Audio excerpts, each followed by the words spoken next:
Hello everybody, प्यारे विद्यार्थियों, प्यारे मित्रों, आपका स्वागत है मेरे साथ। मैं विक्रम सिंह।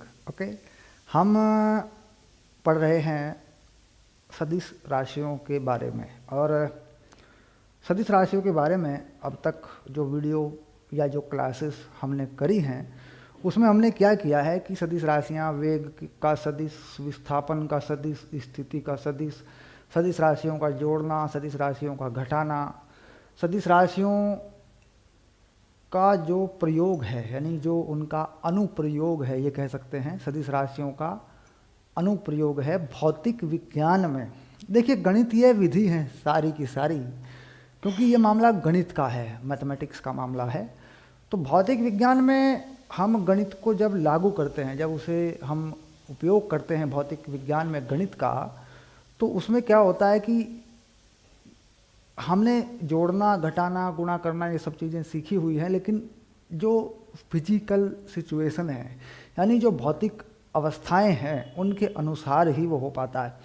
अब मान लीजिए हम दो भौतिक राशियों के जोड़ने की बात करें, हमने जोड़ना सीख लिया या घटाना सीख लिया, लेकिन उसका जो प्रयोग है, उसका प्रायोगिक मतलब क्या है, मीनिंग क्या है उसका, वो काम कैसे करती है। अब यहाँ इस वीडियो में हम सदिश राशियों को जोड़ने पर या उनके घटाने पर या उनके प्रयोग पर बात करेंगे। इस वीडियो में हम एक नई चीज़ बनाएंगे जो है, अगर मान लीजिए सदिश राशि के तरीके से निरूपित नहीं है, मान लीजिए सदिश राशि है लेकिन सदिश राशि के तरीके से निरूपित नहीं है और कोई और दूसरी सदिश राशि के साथ में उसको जोड़ना है, यानी दो सदिश राशियां हैं हमारे पास या तीन सदिश राशियां हैं हमारे पास, हमें उन्हें जोड़ना है लेकिन वो सदिश राशियों के तरीके से निरूपित नहीं है, यानी जो सही विधि है सदिश राशि को लिखने की, निरूपित करने की, उस तरीके से नहीं है। मान लीजिए हमारे पास सदिश राशि का परिमाण है और दो सदिश राशियों के बीच का कोण है, दो सदिश राशियां हैं उनके बीच का कोण हमें पता है, उनके परिमाण हमें पता है, तो सदिश राशियों की पूरी जानकारी तो हमारे पास है नहीं। सबसे बड़ी बात, हमें परिमाण पता है और हमें दो सदिश राशियों के बीच का कोण पता है। अब सदिश राशियां क्या हैं हमें नहीं पता। तो कह रहा है अगर इतनी बात भी आपको पता है, सदिश राशि का परिमाण पता है और सदिश राशियों के बीच का कोण पता है, तो इससे भी आप उनके परिणामी का परिमाण निकाल सकते हैं। यानी परिणामी को सदिश रूप में नहीं निकाल सकते बल्कि उसका परिमाण निकाल सकते हैं। और अगर मान लीजिए आपके पास सदिश राशि पूरी तरह है, सही अवस्था में है, सही तरीके से निरूपित है, तो फिर तो आप जोड़ सकते हैं, घटा सकते हैं, फिर तो आप सदिश अवस्था में, सदिश रूप में उसे निकाल भी सकते हैं, उसका परिमाण भी बता सकते हैं, सारी बातें बता सकते हैं। अब यहाँ पर है समानांतर चतुर्भुज विधि या त्रिभुज विधि, सदिशों को जोड़ने की त्रिभुज विधि या समानांतर चतुर्भुज विधि। ये जो विधि है ये परिमाण पर काम करती है, यानी सदिश वास्तव में सदिश राशि क्या है इससे मतलब नहीं है। अब मैं इसको समझा देता हूँ। देखिए, मान लीजिए किसी वस्तु पर, इसका फ़र्क क्या है मैं बताता हूँ आपको।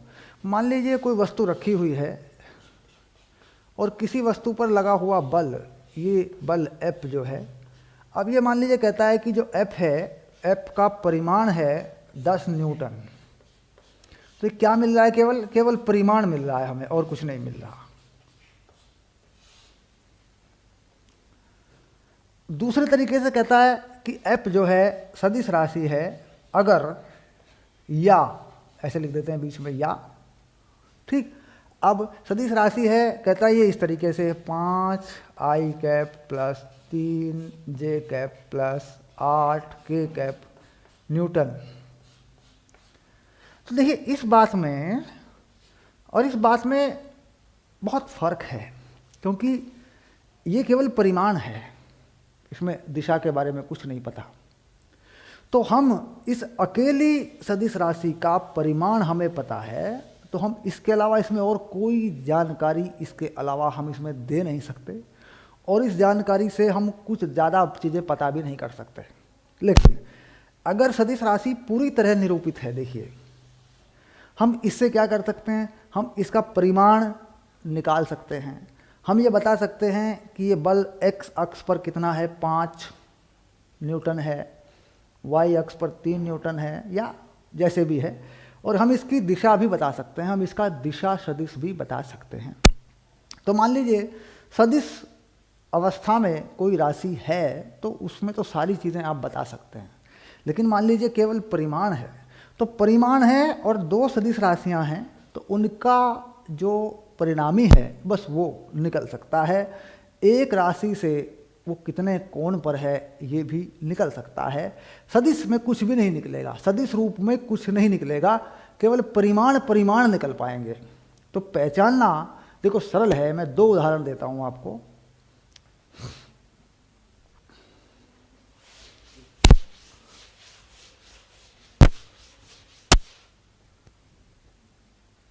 मान लीजिए किसी वस्तु पर लगे हुए 2 बल हैं, एक बल है इस तरफ F1, एक बल है इस तरफ F2, और इनके बीच का कोण है थीटा। ठीक, तो ये क्या है, ये परिमाण है, परिणामी हम निकालेंगे, इसकी विधि बनाएंगे। अब कह रहा है कि जो परिणामी बल है वस्तु पर लगने वाला, जो परिणामी बल है, मान लीजिए इधर को जा रहा है कहीं परिणामी बल है, ये परिणामी बल है Fr, लिख दिया मैंने इसको R रिजल्टेंट। तो Fr जो है वो नहीं होगा F1 प्लस F2,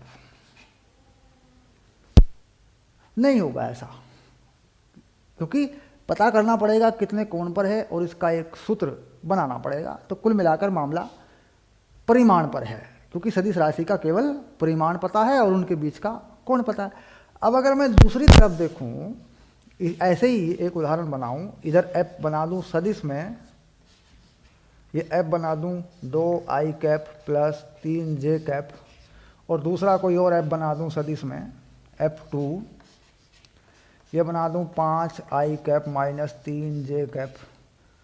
अब इसका परिणामी बनाऊं Fr परिणामी, तो मुझे Fr पूरी तरह मिल जाएगा। क्या मिलेगा मुझे, F सदिश प्लस F सदिश F1 F2, ऐसे देखो।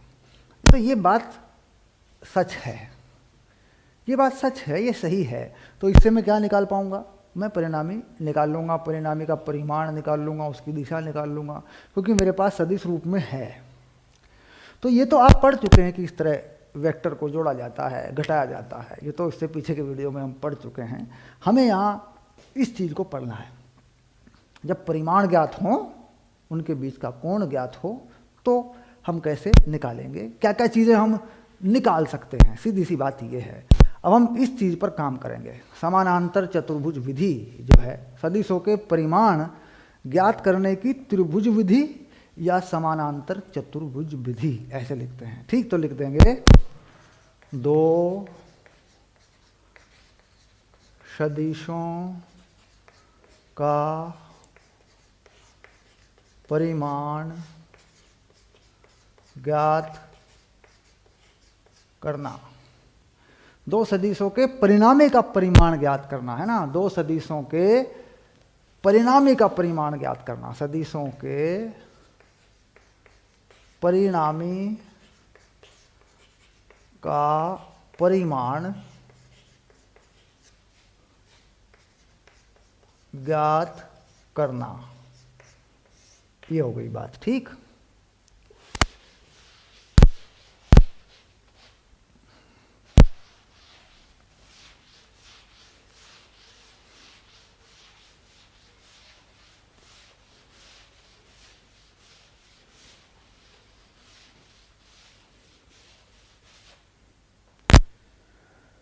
अब इसको निकालने का तरीका, विधि क्या है, तो क्या करते हैं, मान लेते हैं कि एक सदिश राशि का परिमाण ये है p के बराबर।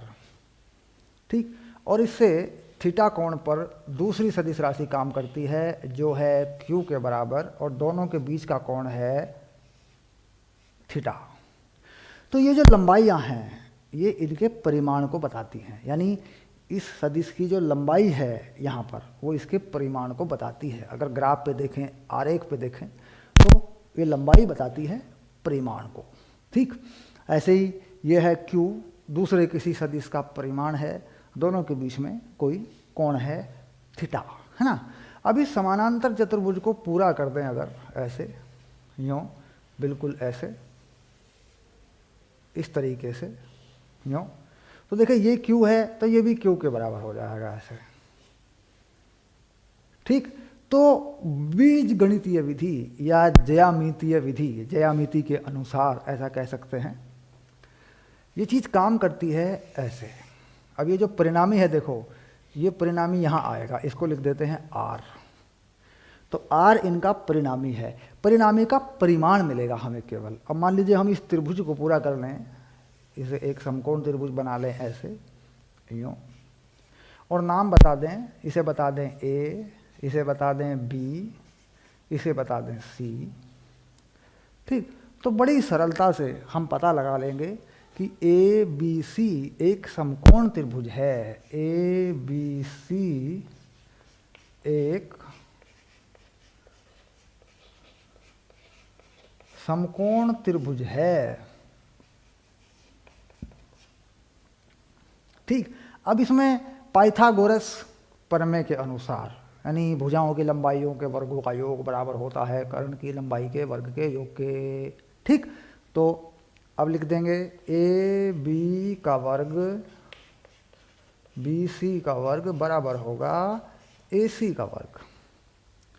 परिमाण है, लंबाइयाँ हैं, लंबाइयाँ परिमाण हैं या परिमाणों के समानुपाती हैं। चित्र में समानुपाती कह सकते हैं, लेकिन वैसे देखा जाए तो परिमाण हैं, लंबाइयाँ परिमाण हैं। ठीक, अब यहाँ पर हमारे पास देखो ए बी पूरी तरह नहीं है या बी सी पूरी तरह नहीं है, तो हमें त्रिभुज इसमें जाना पड़ेगा। त्रिभुज सी बी एम बना लेते हैं, देखो एम। तो इन त्रिभुज में, इन त्रिभुज में, है ना, कौन सा त्रिभुज लेंगे, ट्रायंगल लेंगे एम बी सी। और जो एम है यहाँ तक है, जहाँ पे ए से लेके एम तक पी का परिमाण है ना। तो अब चलो आगे बढ़ो। अब ये जो कोण है देखो, ये थीटा, तो ये समानांतर रेखाएं हैं दोनों, तो ये भी थीटा हो गया, देखो ये हो गया थीटा। अब एक बार साइन थीटा, एक बार कॉस थीटा। तो मान लीजिए साइन थीटा लगा देते हैं, तो क्या मिलेगा देखो जरा। साइन थीटा में क्या होगा, लंब की लंबाई बटे कर्ण। तो लंब की लंबाई क्या है, बी सी, देखो ये बी सी, और कर्ण पे क्या है, क्यू है, क्यू, तो लिख दिया क्यू। और कॉस थीटा की बात करूं तो कॉस थीटा कितना आ जाएगा, आधार बटे कर्ण एम बी बटे क्यू, एम बी बटे क्यू। अब देखो यहाँ से साइन थीटा कॉस थीटा के हिसाब से क्यू के पदों में बी सी और एम बी मिलेगा। क्या मिलेगा, देखो यहाँ से मिलेगा बी सी बराबर आएगा क्यू साइन थीटा, और एम बी बराबर आएगा क्यू कॉस थीटा। मिल गई वैल्यू देखो। अब अगर मैं पूरा ए बी निकालना चाहूँ तो कितना होगा ए बी, देखो ए बी को देखते हैं। ए बी कितना होगा, ए बी पूरा ए बी यहाँ से लेके यहाँ से लेके यहाँ तक। तो इसमें एक तो P है, एक MB है, तो P प्लस MB है ना, यानी AM प्लस MB। तो P प्लस MB, MB कितना आया, Q cos थीटा। तो पूरी चीज़ बन गई P plus Q cos theta. और अगर BC की बात करूं तो BC तो मेरे पास है, ये देखो ये रहा BC और ये रहा AB। ठीक, अब इस चीज़ को यहाँ लगाऊं इसमें, ठीक, तो क्या क्या मिलेगा, AC का परिमाण, AC का वर्ग मुझे कितना मिल रहा है, देखो AB का वर्ग, ये रहा AB का वर्ग P plus Q cos theta और Q साइन थीटा, ऐसे। ठीक, अब इस वर्ग को खोल दूं, ए का वर्ग बी का वर्ग 2ab है ना प्लस वाला, तो ये चलेगा। अब AC को क्या लिख रहे हो, AC को लिख रहे हो R के बराबर, तो R का वर्ग परिणामी का परिमाण है ना, तो p का वर्ग q का वर्ग cos square theta plus q square sine square theta. अब देखो यहाँ एक है तुम्हारे पास q स्क्वायर थीटा, एक है q स्क्वायर कोस स्क्वायर थीटा, एक है साइन स्क्वायर थीटा, और यहाँ से एक पद और आएगा a square B square plus 2ab, तो उसे आगे लिख दो 2pq कॉस थीटा। ठीक, अब देखो यहाँ से अगर तुम q कॉमन ले लो तो क्या बचेगा तुम्हारे पास, cos square theta plus sine square theta. Common ले लेंगे तो एक बनेगा, sine square theta plus cos square theta क्या होता है, एक होता है। तो कुल मिला के ये बन गई चीज़ P square plus Q square plus 2pq cos theta, और इसका वर्गमूल कर देंगे, दोनों पक्षों का वर्गमूल कर देंगे, तो इधर का r का जो वर्ग है स्क्वायर है ये हट जाएगा तो ये r आ जाएगा। देखो तो परिणामी का परिमाण ये होगा। ठीक, अब बात आती है कि ये कितने कोण पर होगा, P से कितने कोण पर होगा। मान लीजिए P से ये कोण है अल्फा, ऐसे ये अल्फा कोण है, तो अल्फा कैसे निकलेगा, tan अल्फा मिल सकता है। देखो इस त्रिभुज में tan अल्फा इस त्रिभुज में मिल जाएगा। देखो त्रिभुज ABC में tan अल्फा मिल जाएगा, लंब की लंबाई बटे आधार, तो tan अल्फा मिल जाएगा तुम्हें। लंब की लंबाई क्या है BC, तो BC लिख दें। आधार क्या है पूरा AB, तो AB लिख दें। इनके मान लिख दें, BC है Q साइन थीटा और ये P plus Q cos theta. अब ये जो देखो ये जो चीज़ है ये वाली, ये कोण है, कितने कोण पर परिणामी काम करता है। लेकिन इसमें एक बात ध्यान रखनी पड़ेगी आपको कि ये P के साथ कोण है, यानी पूरे मेथड में पूरी विधि में देखेंगे तो ये P के साथ कोण है, यानी जिसके साथ कोण है वो ऊपर नहीं है,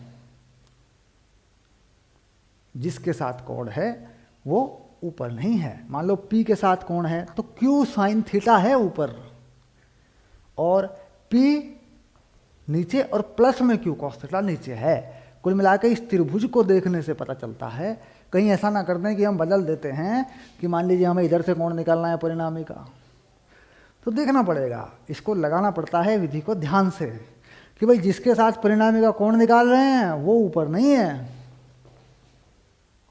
ठीक, वो नीचे है, और ऊपर दूसरे वाले का साइन थीटा है। ठीक, तो ये ध्यान रखना पड़ता है। ठीक, अब इसके बाद संबंध क्या है, दूसरा संबंध क्या है, त्रिभुज के नियम के अनुसार जो संबंध बना सकते हैं वो भी मिल जाएगा। देखो कैसे, अब यहाँ देखो, इधर से देखो, ये क्या है Q, तो CB क्या है, अगर CB को देखूँ तो CB क्या है, देखो CB है या BC, CB या BC ऐसे लिख सकते हैं। चलो मैं BC लिख देता हूँ इसको, कोई बात नहीं। अब BC जो है वो क्या है, बराबर Q साइन थीटा,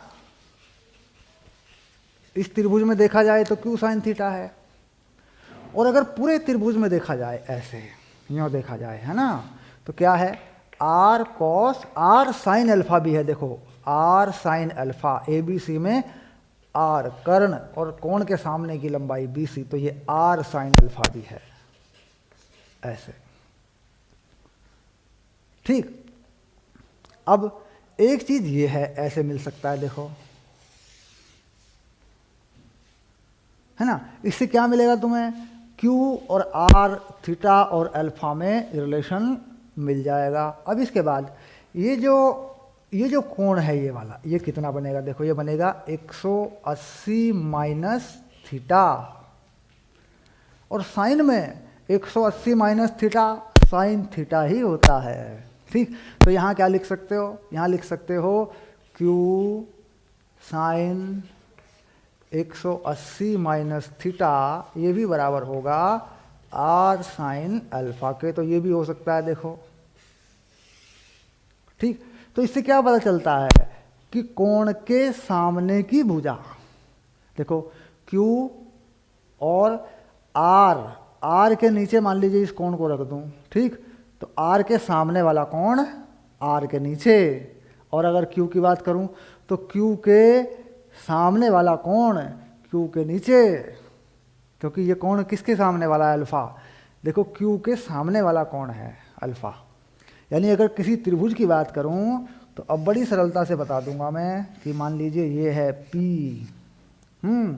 और ये है Q, और ये है R। मैंने ऐसे बना दिया, मान लो ये है कोण A, और ये है कोण B, और ये है कोण C। तो कैसे लिख सकता हूँ, देखो R के सामने कौन सा कोण है, A, तो R बटे साइन A, ठीक। अब देखो Q के सामने कौन सा कोण है, B, तो Q बटे साइन B, ठीक।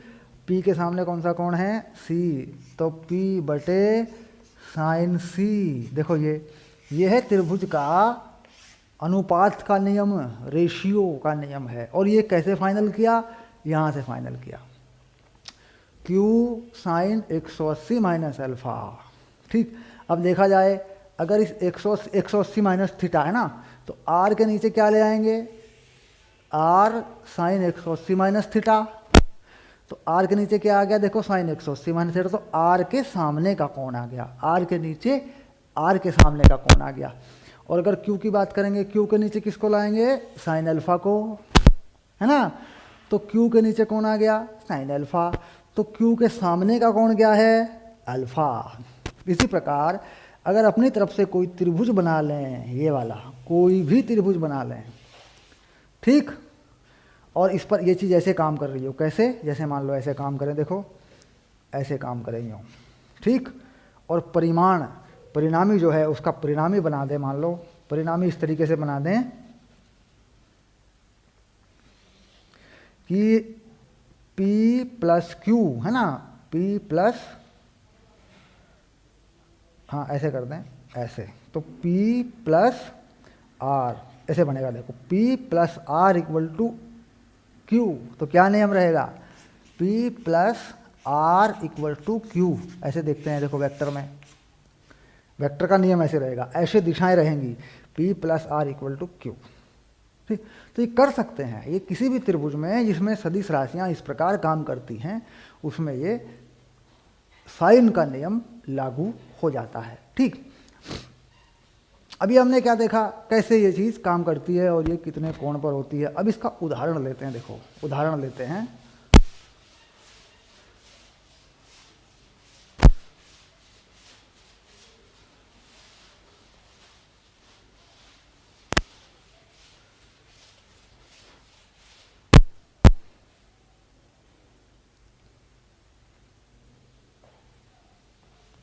अब इसका छोटा सा उदाहरण लेके बताता हूँ किस प्रकार ये काम करती है, त्रिभुज का जो नियम है ये कैसे काम करता है ना, या फिर परिणामी कैसे काम करता है।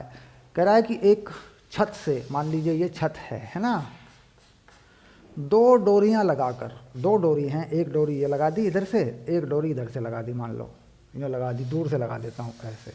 ये कोण है 45 और ये कोण है 30 ऐसे, और एक भार को लटकाया गया, भार है मान लीजिए W।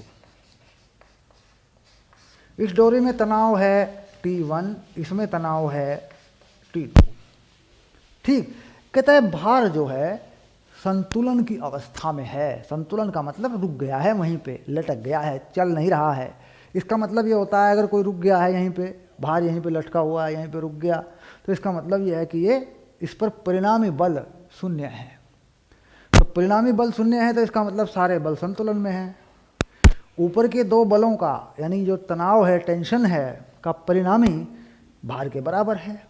अब देखो यहाँ से मान लीजिए इसको पूरा कर दें ऐसे यूँ, ऐसे यूँ, तो ये जो कोण है, देखो ये कोण कितना बनेगा, ये कोण ये वाला, अब ये बनेगा 60, ये बनेगा 45, तो ये कोण बन जाएगा कुल 135, 135। ऐसे ये कितना बन जाएगा, ये पूरा ये वाला कोण जो बनेगा, ये वाला, ये 90 30 ये बनेगा 120, और ये कितना बन जाएगा 90 35 ये बनेगा 135। तो देखा जाए तीन बलों के बीच में कोण इस प्रकार हैं। इधर को तनाव है T1, इधर को तनाव है T2। यहाँ का जो कोण है वो है 135, यहाँ का कोण है 135, यहाँ का कोण है 120 और ये है नीचे की तरफ भार यानी W। इस प्रकार है।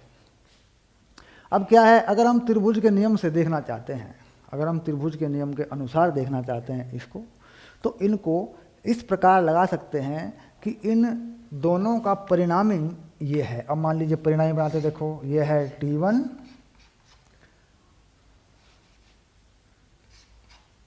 और मान लीजिए ये है T2 और ये है परिणामी ऐसे W। ठीक, देखो T1 और T2 के बीच का कोण ये बनेगा, तो कितना है ये कोण 135 डिग्री अंश। अच्छा, अब देखा जाए कि T1 और W के बीच का कितना कोण है। T1 और W के बीच का कोण ये बनेगा, ये है 120। ठीक, T2 और W के बीच का कोण कितना, ये रहा, ये है 135 ऐसे। तो ये चित्र बन गया देखो त्रिभुज के ऊपर हैं। अब दिशाएं कैसे दिखाई हैं सदिश की, कैसे परिणामी बनाया है वो आपने देख लिया। ऐसे बनाते हैं परिणामी को, दो को जोड़ते हैं, इसका head to tell, Poonch sir ऐसे बोलते हैं। तो यहाँ पे क्या है पूंछ, यहाँ पे क्या है सर, फिर इसकी पूंछ, फिर इसका सर, और परिणामी के यहाँ पूंछ, यहाँ परिणामी का सर, ऐसे जोड़ देते हैं। अब अगर देखा जाए तो साइन के नियम के अनुसार W/135, तो W/sin135 ऐसे। और इस T2 के सामने का कोण कितना है, T2 के सामने का कोण 120 है, तो T2/sin120। और T1 का कितना है 135 कोण, और T1 के सामने 135 कोण है, तो sin 135। अब देखो यहाँ से अगर तुम्हें W पता हो, यानी अगर तुम्हें इस वस्तु का भार मालूम हो, केवल भार, इसका वेट, तो तुम क्या पता कर सकते हो भार से, तुम T2 भी निकाल सकते हो, इस रस्सी में कितना तनाव है, कितना फोर्स है, कितना बल है, और इसमें भी निकाल सकते हो।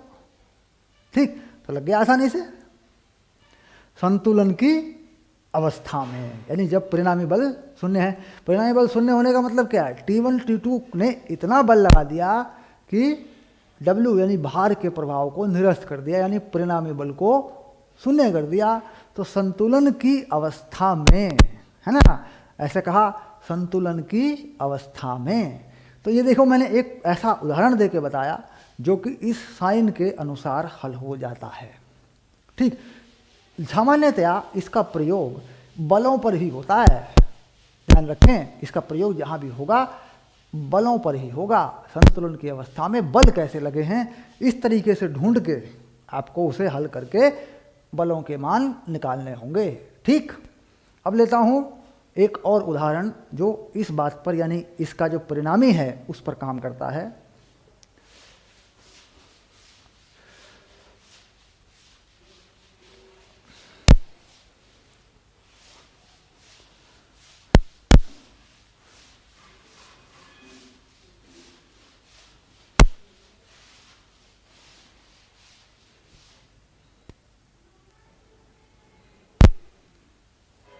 अब किसी वस्तु पर लगे हुए बल हैं, देखो दो, एक इधर को लगा बल मान लीजिए 10 न्यूटन, एक 60 डिग्री के कोण पे लग गया 10 न्यूटन, और कोण बन गया 60। ठीक, तो परिणामी का परिमाण और दिशा बताइए, इन दोनों बलों का जो परिणामी बल होगा वो कितना होगा और उसकी दिशा कितनी होगी। तो दिशा कितनी होगी मतलब इस वाले से कितने कोण पर होगी। कुल मिलाकर यहाँ से अगर हम बता दें ये परिणामी है R, है ना, तो यहाँ से कितने कोण पर ये दिशा होगी, इसे हम कहते हैं एंगल अल्फा। ठीक, तो हम मान लेंगे कि ये जो 10 न्यूटन है ये क्या है, ये P के बराबर है, यानी P जो है वो 10 न्यूटन है। और ये जो दूसरा बल है Q, इसे भी ये भी बताया कितना, 10 न्यूटन बता दिया। और ये जो थीटा है ये कितना बताया, पूरा 60 डिग्री बताया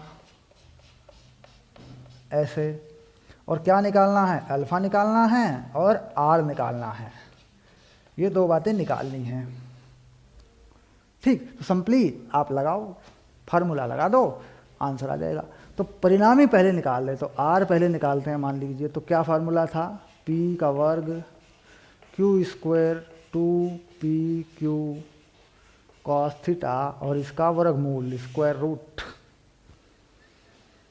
बस लगा दो वैल्यू, देखो आर आ जाएगा 10 का वर्ग 10 का वर्ग 2 10 10 100 हो गया पूरा, और कॉस 60 डिग्री है, ये आ गया देखो। तो ये हो गया कितना, 100 100 200 और 200 100 100 और ये हो गया 200 और ये हो गया 1/2। कोस 60 का मान कितना होता है, 1/2, तो 1/2 लगा दिया, ये 100 रह गया। तो कुल में ये हो गया वर्गमूल 300। तो ये कितना हो जाएगा, ये हो जाएगा 10 वर्गमूल 3। ठीक, अब परिणामी 10 न्यूटन वाले से, यानी इस 10 न्यूटन वाले से कितने कोण पर काम करता है, अल्फा कोण पर काम करता है। तो tan अल्फा का सूत्र भी है हमारे पास, tan अल्फा निकालेंगे। ये वाला लेंगे पहले 10 और बीच का कोण साइन थीटा में साइन 60, फिर ये वाला लेंगे 10 और ऊपर वाले के साथ में क्या लगाएंगे, cos 60। ठीक, तो देखा जाए तो ये वैल्यू कितनी आ रही है, देखो ऊपर आएगा 10/2 √3 है ना, मल्टीप्लाई कर देता हूँ, 5 √3 लिख देता हूँ, है ना। 10 साइन 60 कितना बनेगा, 5 √3 बन जाएगा। नीचे 10 + 5 यानी 15 बन जाएगा ऐसे। ठीक, क्योंकि कोस 60 का मान 1/2 है, 10 से हटेगा 5 हो जाएगा। तो कुल मिला के ये आ गया √3/3। ठीक, इसको और ठीक कर सकते हो, tan अल्फा आ गया 1/√3। अब ये वैल्यू तुम्हें चेक करनी है कि तुम्हें मालूम है कि नहीं। मालूम है तो तुम इसे लिख सकते हो डिग्री में, अंश में। तो अल्फ़ा कितना आ गया, देखो यहाँ से अल्फ़ा आ गया यहाँ से 30 डिग्री। ठीक, मान लो वैल्यू मालूम नहीं है तो कैसे लिख सकते हो, फिर ऐसे लिखते हो tan अल्फ़ा, tan पे इन्वर्स लगाते हो फिर तुम ऐसे, और लिखते हो 1/√3। यानी या तो ऐसे लिखते हो अगर वैल्यू मालूम है तो ऐसे लिखते हो, मान अगर पता है तो ऐसे लिखते हो, नहीं तो ऐसे लिख देते हो। ठीक, तो इस प्रकार क्या है, परिणामी निकाले जाते हैं।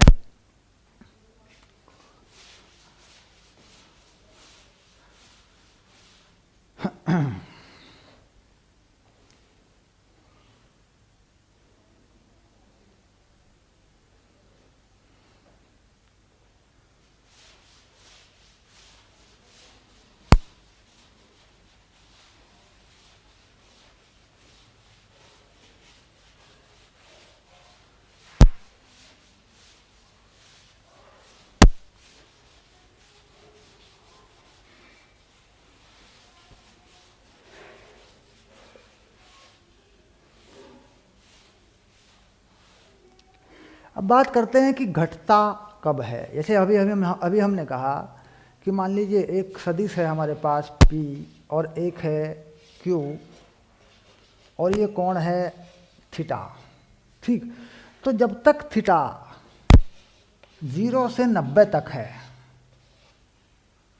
तब तक जुड़ता है, क्योंकि सूत्र के अनुसार फॉर्मूले में आता है cos थीटा। लेकिन जब थीटा 90 से बड़ा होने लगता है तो घटने लगता है। अब देखो यहाँ पर अगर हम सूत्र की बात करें, मान लो इसके परिणामी की बात करें, इसको थोड़ा समझना पड़ेगा। परिणामी जो है वो है p² q² 2pq cos theta.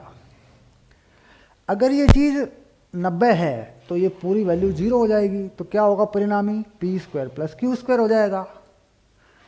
अगर ये चीज़ 90 से ज़्यादा हो गई है, कोण बड़ा हो गया, यानी ऐसा चित्र ना होके ऐसा चित्र बन गया, मान लो ये बन गया P, ये बन गया Q, और देखो कोण बना हो गया, मान लो 120 अंश का कोण है। ठीक, तो परिणामी का मान जुड़ के नहीं बल्कि घटने के हिसाब से आने लगता है फिर ऐसे। यूँ देखो छोटा होता जाएगा परिणामी। तो इस थीटा पर निर्भर करता है कॉस थीटा, कहाँ कहाँ ये वैल्यू पॉजिटिव है, कहाँ कहाँ ये वैल्यू नेगेटिव है, ये देख के काम करना पड़ेगा आपको। ठीक, अब बात करते हैं कि घटने का प्रयोग कहाँ है और जोड़ने का प्रयोग कहाँ है। ठीक, यानी भौतिक विज्ञान में घटना कहाँ है, जुड़ना कहाँ है। देखो मैंने अभी एक उदाहरण दिया बलों का, तो बलों पर तो आप सामान्यतः समझ सकते हैं। ये थोड़ी सी समस्या बनाता है जब हम बात करते हैं अपेक्षिक गति यानी रिलेटिव मोशन में।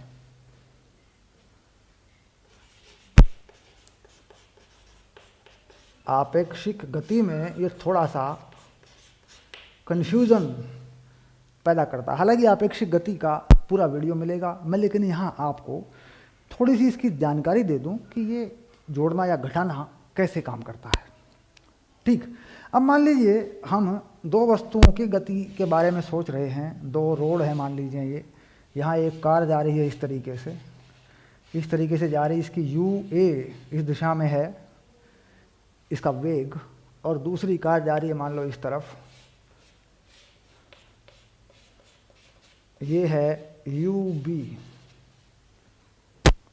ठीक, तो मान लीजिए हम इन दोनों कारों के वेग को जोड़ दें।